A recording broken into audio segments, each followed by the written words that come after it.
Welcome! In front of me I have Amazfit Bip 5 and I'm gonna show you how to unpair this watch from the Android phone. First we need to open the Zep application on the phone that is paired with our watch. So let's tap on the icon.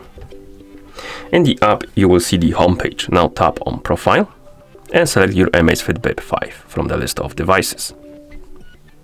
Here, scroll down through the page and find the Unpair button. Once you find it, tap on it, tap on Unpair, and tap on Unpair again. The watch will be unpaired, it will disappear from the list of devices. The watch itself will reset to the factory default settings, and of course you can close the app now, and that's how you unpair this watch from the Android phone. Thank you for watching. If you found this video helpful, please consider subscribing to our channel and leaving a like on the video.